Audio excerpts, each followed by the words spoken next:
Kumar historical live study में आप लोगों का स्वागत करता हूं। हम लोग आज इतिहास का नया चैप्टर शुरू करेंगे जो सभी एग्जामों की दृष्टि से बहुत महत्वपूर्ण है, चाहे यूपी पुलिस हो, लेखपाल हो, यूपी पेट हो, यूपी पीसीएस हो। यहाँ तक कि अगर कॉन्सेप्ट की बात करेंगे तो यूपी एससी में भी आप लोगों के लिए सहायक होगा। और आरओ लोअर पीसीएस इन सब एग्जामों में जो इतिहास से प्रश्न आते हैं इसमें हम लोग देखते हुए चलेंगे। तो पहले हम लोग इसके सिलेबस को एक बार डिस्कस कर लेते हैं। सिलेबस में हम लोगों को कैसे पढ़ना है और किस तरह से पढ़ते हुए चलना है ये सब देखेंगे। तो सबसे पहले तो आप यहाँ पर देखेंगे कि इतिहास की परिभाषा, इसके शब्द की उत्पत्ति कैसे हुई, इसके बारे में हम लोग देख लेते हैं। तो इतिहास को अगर हम लोग देखते हैं, इतिहास मतलब अगर इंग्लिश में देखा जाए इसको तो इसको हिस्ट्री कहते हैं।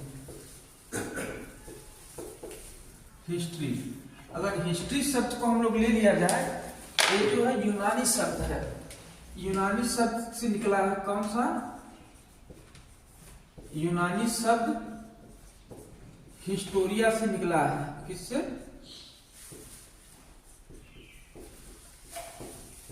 हिस्टोरिया से निकला है। अगर इसके हम अर्थ की बात करेंगे तो अगर इसका अर्थ देखा जाए तो खोजबीन के द्वारा जो अर्जित ज्ञान है उसकी जांच पड़ताल करना। तो अगर भविष्य में तो भी बेसिक तौर पर हम लोग देखते हैं कि पुराने घटनाओं का अध्ययन इतिहास कहलाता है, लेकिन अगर इसको दूसरे अर्थ में देखा जाए तो खोजबीन के द्वारा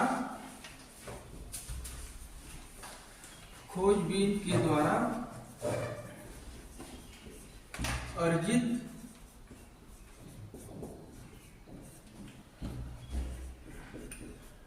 ज्ञान का जांच पड़ताल करना।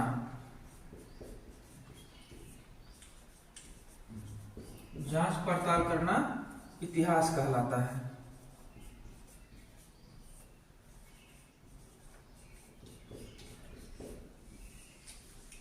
क्या इतिहास कहलाता है। एक तो मतलब कि ये परिभाषा आप लोग देख लेंगे, और दूसरी अगर हम लोग परिभाषा की बात करेंगे तो अध्ययन के हिसाब से देखेंगे तो इतिहास परिवर्तन का एक दूसरा नाम होता है, यानी कि इतिहास परिवर्तन के स्रोत को कहते हैं। तो अगर दूसरे इसको हम लोग देखते हैं तो इतिहास क्या होगा? परिवर्तन का ज्ञान। तो अगर हम लोग देखेंगे परिवर्तन किन किन क्षेत्रों में होता है, तो अगर इसको क्षेत्रों को हम लोग चिन्हित करेंगे तो स्रोत, यानी परिवर्तन के स्रोत क्या क्या हैं। तो स्रोत में अगर हम लोग देखते हैं यहाँ पर, तो इसका जो परिवर्तन होगा सामाजिक क्षेत्र में होगा, राजनीतिक क्षेत्र में होगा, आर्थिक क्षेत्र में होगा, सांस्कृतिक क्षेत्र में होगा। यानी कि इन क्षेत्रों को हम लोग भी गहनता से अध्ययन करेंगे और पढ़ने का मेन तरीका हम लोग यही से अपनाएंगे। यहाँ पर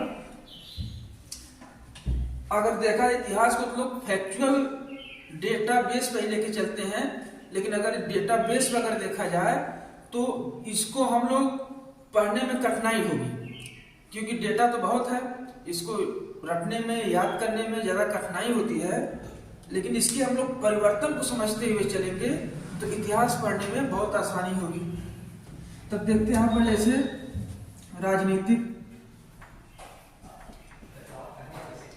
राजनीतिक परिवर्तन हम लोग देखेंगे। दूसरा हम लोग देखेंगे सामाजिक परिवर्तन।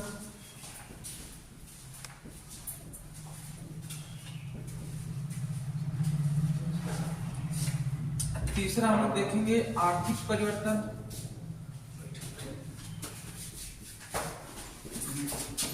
और ये चौथा हम लोग आ जाएंगे सांस्कृतिक परिवर्तन।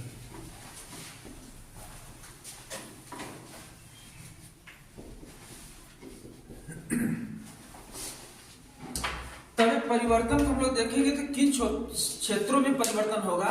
अगर हम लोग यहाँ पर राजनीतिक परिवर्तन देखेंगे, इसके भौगोलिक विस्तार में, यानी कि इतिहास को पढ़ने के लिए हम लोग इसके इतिहास भूगोल को भी जानना बहुत जरूरी है।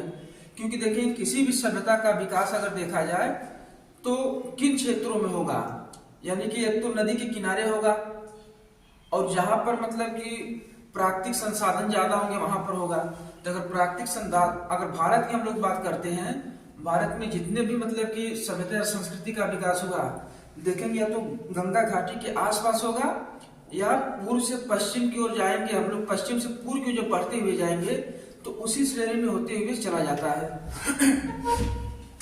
तो अगर राजनीतिक क्षेत्र में हम लोग देखेंगे तो इसका भौगोलिक विस्तार देखेंगे,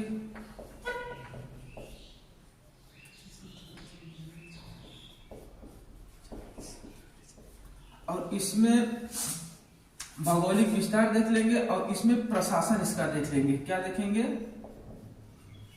प्रशासन। और सामाजिक परिवर्तन में अगर हम लोग देखते हैं तो सामाजिक परिवर्तन में हम लोग देखेंगे कि इसमें महिलाओं की स्थिति, दलितों की स्थिति क्या थी, क्योंकि महिलाओं की स्थिति को अगर हम लोग देखते हैं तो वैदिक काल तक तो आपको सही मिलेगी, लेकिन उत्तर वैदिक काल से महिलाओं की स्थिति बिगड़ना प्रारंभ होती है और जो आधुनिक युग तक चलती है। तो इसमें हम लोग देखेंगे बेसिकली महिलाओं की स्थिति,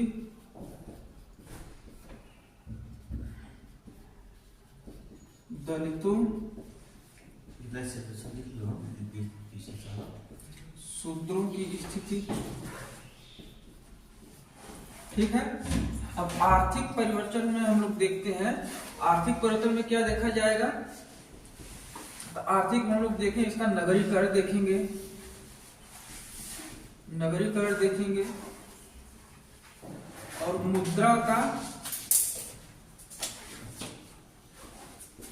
अर्थव्यवस्था पर हम लोग प्रभाव देखेंगे।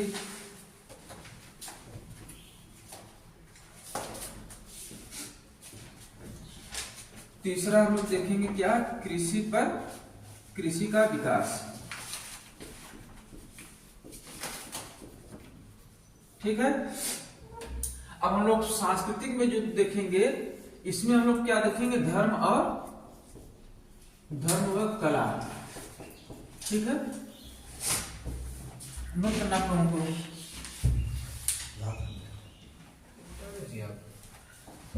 तीन सब चीजों को हम लोग देखेंगे। अब इसके हम लोग सिलेबस की बात कर लेते हैं।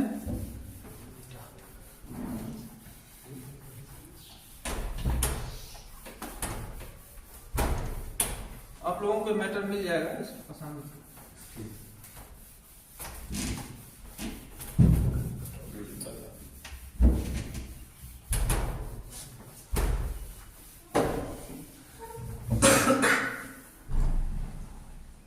इसके हम लोग सिलेबस की बात करते हैं, तो इसको हम लोग दो भागों में बांट के देखेंगे। ठीक, दो भागों में देखा जाए। पहला हम लोग कहां से शुरू होता है? इतिहास, प्राचीन इतिहास। प्राचीन इतिहास में कहां से शुरू होगा? सिलेबस की बात अगर करेंगे तो पाषाण काल से। ठीक है। पाषाण काल में हम लोग देखेंगे यहाँ से 5 लाख से शुरू हो जाता है आपका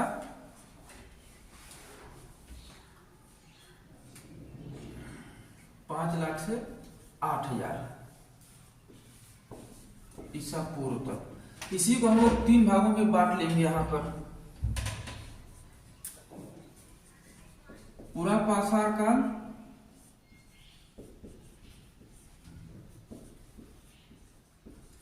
मध्य पाषाण काल,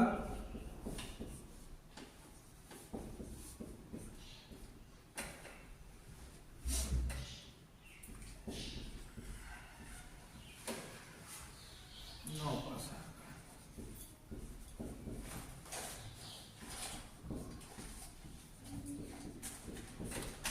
काल। यहाँ पर हम लोग आगे जब पढ़ेंगे तो ये पूरा पाषाण काल को भी हम लोग 3 भागों में बांट लेंगे। निम्न पाषाण काल, मध्य, उच्च पूरा पाषाण काल में। इसको भी हम लोग बात, जब इसको पढ़ेंगे तब इसको हम लोग बांट लेंगे। अगर टाइम पीरियड की हम लोग बात करते हैं तो 5 लाख से 8,000 ईसा पूर्व तक आएगा ये। ठीक। दूसरा हम लोग क्या देखेंगे? सिंधु घाटी सभ्यता।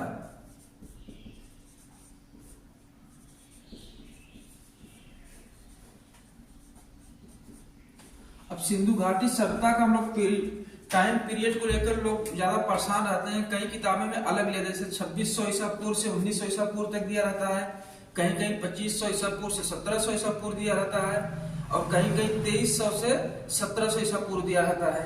इसमें जो एथेंटिक थोड़ा सा है तो आपका हो जाता है 2500 ईसा पूर्व से 1700 ईसा पूर्व तक। इसका टाइम अलग अलग बुक में अलग अलग दी हुई है, लेकिन यहाँ से प्रश्न ज्यादा बनता नहीं है, इसलिए अंदर आपको प्रश्न मिलेगा।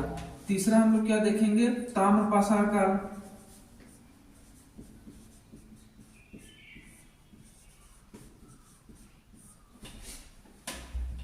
जो जाता है 3000 ईसा पूर्व से 500 ईसा पूर्व तक, ठीक है। और इसमें हम लोग चौथा जो देख लेते हैं, महापाषाण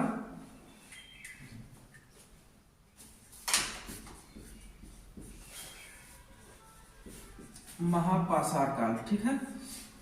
तो ये हम लोगों का फर्स्ट सेक्शन में हम लोग इसको लेके चलेंगे, यहां तक पढ़ेंगे। इसके बाद हमारा जो सेकंड सेक्शन शुरू होगा यहां से, इस सीधा हम लोग शुरू करते कहां से, वैदिक काल से। वैदिक काल, अगर वैदिक काल का टाइम पीरियड हम लोग देखेंगे तो इसमें हो जाएगा 1500 से 600 ईसा पूर्व तक। और वैदिक काल को हम लोग दो भागों में बांट लेंगे, किसमें, ऋग वैदिक काल और उत्तर वैदिक काल।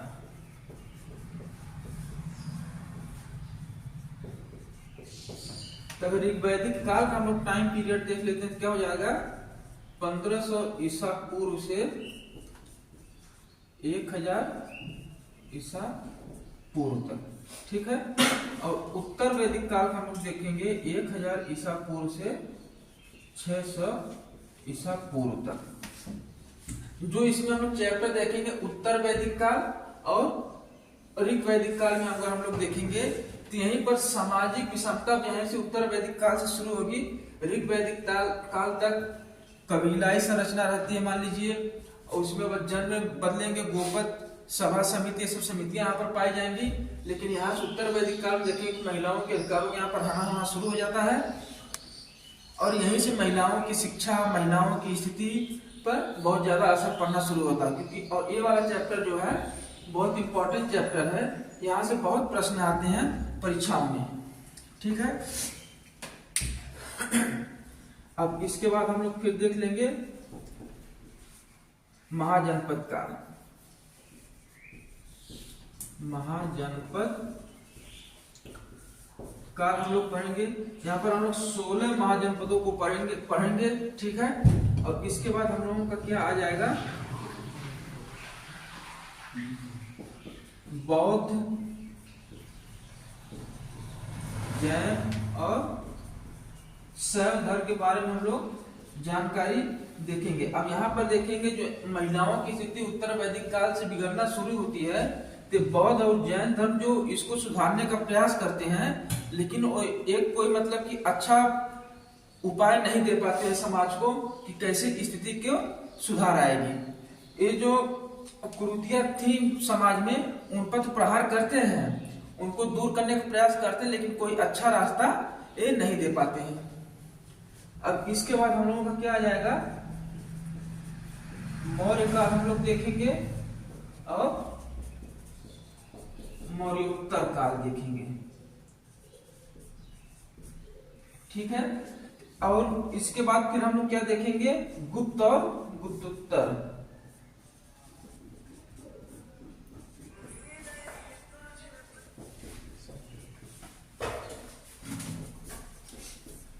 ठीक है, यहां तक आप लोग नोट कर लीजिए। अब इसके बाद हम लोग देखेंगे, ये तो प्राचीन काल तक आ गया है, यहां से सीधा सीधा हम लोग पूर्व मध्यकाल में जब घुसेंगे 750 से 1220 तक। कहां तक, पूर्व मध्यकाल, पूर्व मध्य काल को अगर हम लोग देखा जाएगा तो ये 750 से हम लोग चलेंगे कहाँ से 1200 ईस्वी तक।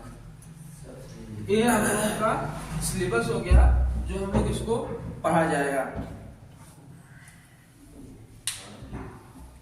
अगर मौर्य काल का अगर टाइम पीरियड देख लिया जाए 400 BC से 200 BC तक हम लोग देखेंगे। अगर मौर्योत्तर काल का अगर टाइम पीरियड देख लिया जाए तो 200 BC से 300 ईस्वी तक। और गुप्त काल का देख लिया जाए 300 से 600 ईस्वी तक। और गुप्तोत्तर का देख लिया जाए तो 600 से 750 ईस्वी तक। ये आप लोगों का पूरा सिलेबस हो गया है। इसको आप लोग नोट डाउन कर सकते हैं या तो मोबाइल से आप लोग स्क्रीनशॉट इसका ले लीजिए, ठीक है।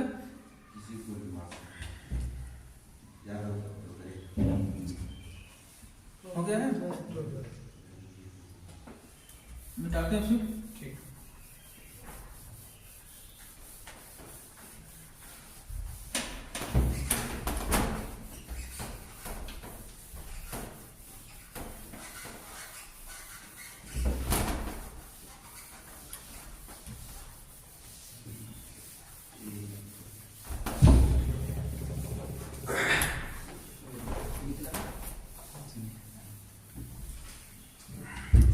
हम लोगों का पहला चैप्टर क्या शुरू होगा, पाषाण काल।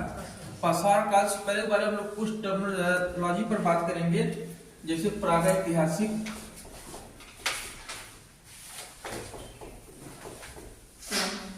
ठीक,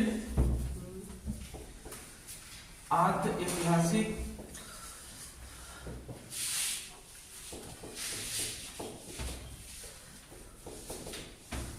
और ऐतिहासिक।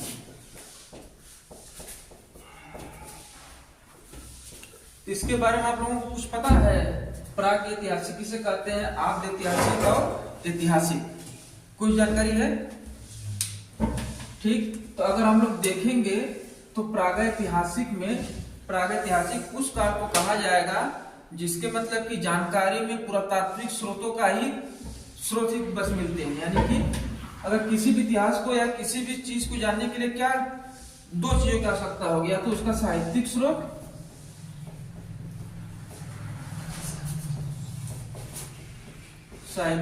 और एक पूरा तात्विक स्रोत, ठीक।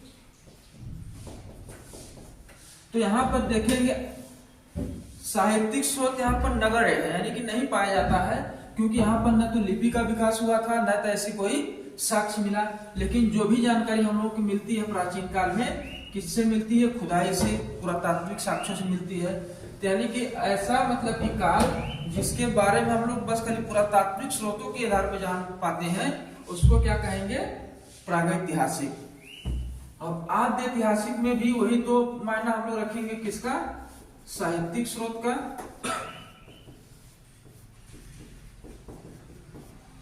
और पुरातात्विक स्रोत।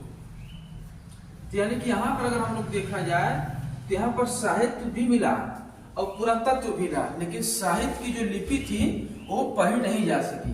क्या, जो इसकी लिपि थी, लिपि पढ़ी नहीं जा सकी। यानी अगर देखा जाए तो आद्य ऐतिहासिक उस काल को कहेंगे जिसमें साहित्यिक और पुरातात्विक स्रोत तो पाए गए, जिसका उसका साहित्य पढ़ा नहीं जा सका, ठीक है। और ऐतिहासिक में हम लोग देखेंगे तो यही यहां पर भी देख लेंगे, क्या देखेंगे, साहित्यिक स्रोत और पुरातात्विक स्रोत।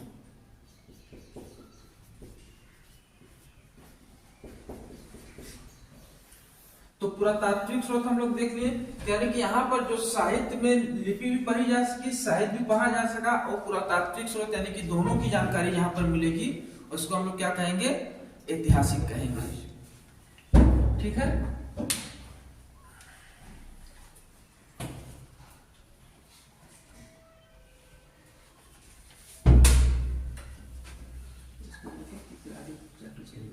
ठीक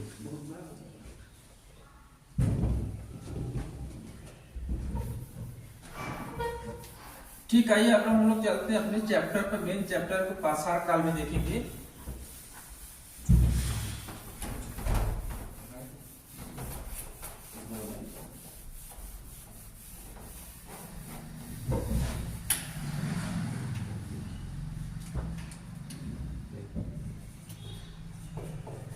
प्रागैतिहासिक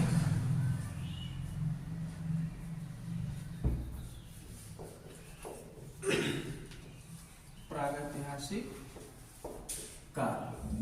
तो अगर प्रागैतिहासिक काल को हम लोग देखेंगे तो इसमें एक त्रियुगी विभाजन मिलेगा। कौन सा मिलेगा? त्रियुगी विभाजन।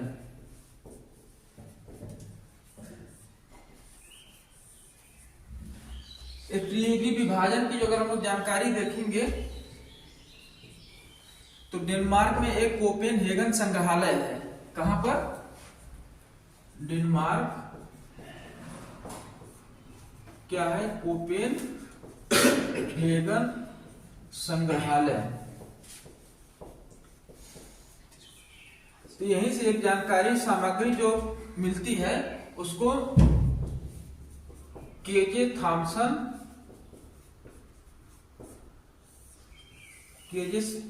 के द्वारा इसको बताया जाता है। तो यही केजे थॉमसन ये त्रियुगी विभाजन के क्या होते हैं? सूत्रपात होते हैं। और इन्होंने जो विभाजन किया, इसका अगर विभाजन देखा तो इन्होंने 3 भागों में इसका विभाजन करते हैं। कितने भागों में?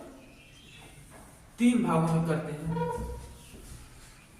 पहला क्या हो जाएगा? प्रस्तर युग।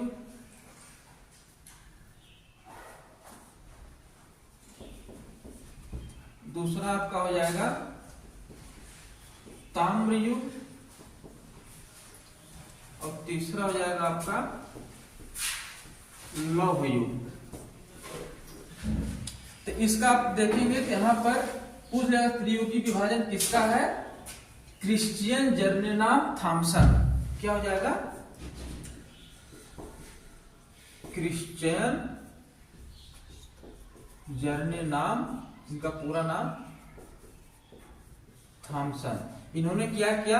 त्रियुगी विभाजन दिया। और कहां से दिया? कोपेनहेगन संग्रहालय में उपलब्ध सामग्री के आधार पर इन्होंने। और कोपेनहेगन संग्रहालय कहां पर है? डेनमार्क में। अब कब दिया? तो 1820 में दिया। ये फैक्चुअल चीजें हैं जो परीक्षा में पूछी जाती है। प्रश्न बन चुका है यूपी पीसीएस के कई पेपर में बना हुआ है। तो अगर इसको आप लोग नोट डाउन कर लीजिए।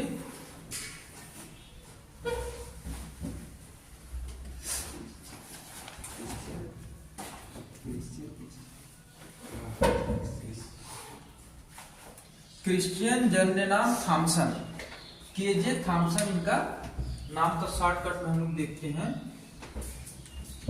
ठीक है, अब इसका अगला हम देखें प्रस्तर युग। प्रस्तर युग को भी 2 भागों में बांटा गया।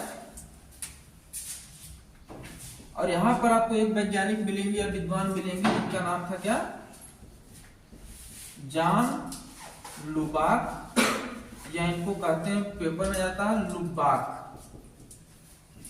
इन्होंने प्रस्तर युग को 2 भागों में बांटते हैं। किसमें? 2 भागों में।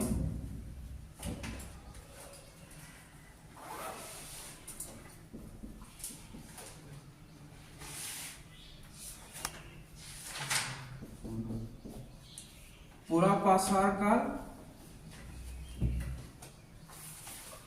और 9 पाषाण काल। ठीक है। अब लेकिन इसको हम लोग अध्ययन करते हैं, जैसे जैसे इसका अध्ययन बढ़ता जाता है तो इसमें एक तीसरा काल जो संक्रमण का क्षेत्र आपको मिलेगा। यानी कि इसका टाइम पीरियड जाएगा कहां से? 5 लाख से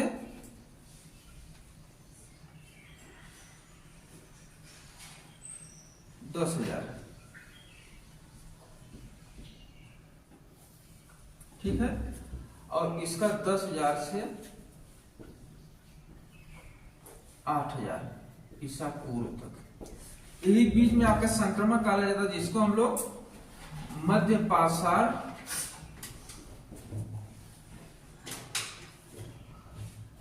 काल के नाम से जानते हैं। यानी कि संक्रमण क्षेत्र किसको कहते हैं?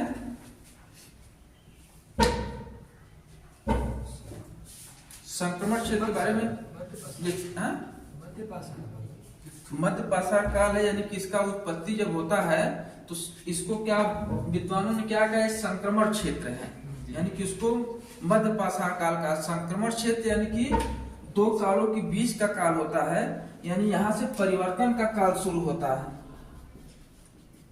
परिवर्तन, जैसे पशुपालन के साक्ष्य मिलते हैं मध्य पाषाण काल में, लेकिन नियमित रूप से अगर देखा जाए तो नव पाषाण काल में।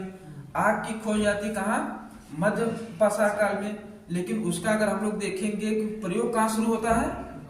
नव पाषाण काल में। यानी कि जहां से परिवर्तन की शुरुआत होती है और वो परिवर्तन आगे के काल में बढ़ेगा, तो उसी को दो कालों के बीच में जहां परिवर्तन शुरू होगा उसको क्या कहेंगे? संक्रमण क्षेत्र।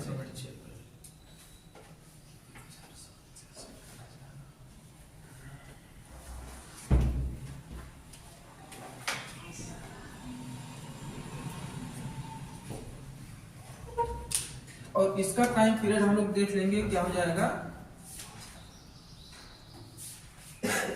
10,000 से 8,000 ईसा पूर्व। यहां तक ठीक है? नोट हो गया?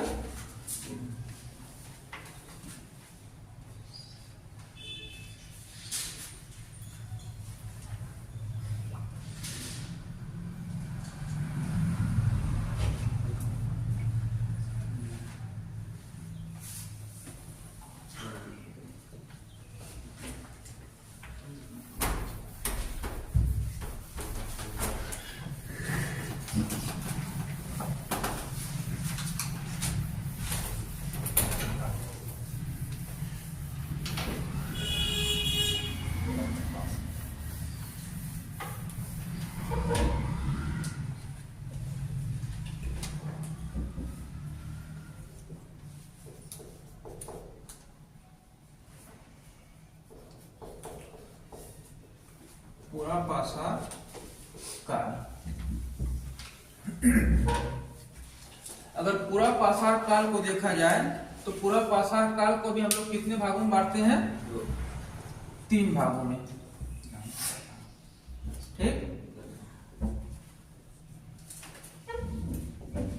और इसका पूरा पाषाण को अगर पूछ लिया जाए कि 3 भागों में किसने बांटा, तो एडवर्ड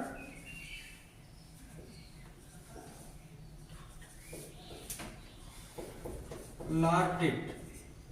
अगर पूछ लिया जाए प्रश्न में पूरा पाषाण को 3 भागों में किसने बांटा, तो एडवर्ड लार्टेट। ठीक। तो इसका अगर विभाजन हम लोग देख देखते हैं, निम्न पूरा पाषाण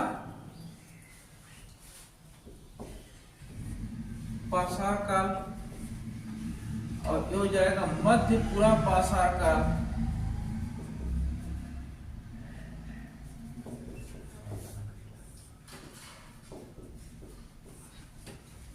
और उच्च पूरा पाषाण काल।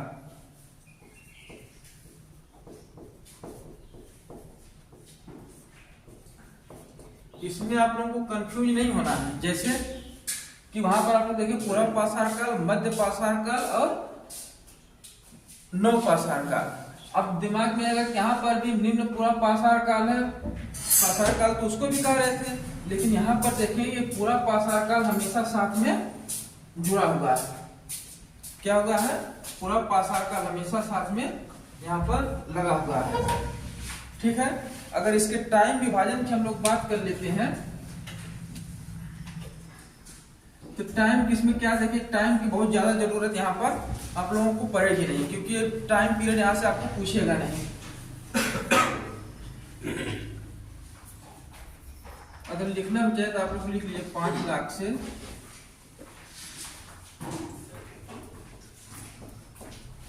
50,000 ईसा पूर्व, 50,000 से 40,000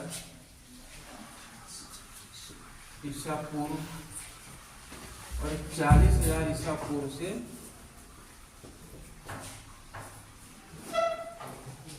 10,000 ईसा पूर्व। ठीक है, अब हम लोग शुरू करेंगे इसमें पूरा पाषाण काल में निम्न पूरा पाषाण काल से, जो हम लोग इसको कल की वीडियो में या कल की क्लास में इसको हम लोग पढ़ा जाएगा। धन्यवाद, नमस्कार दोस्तों।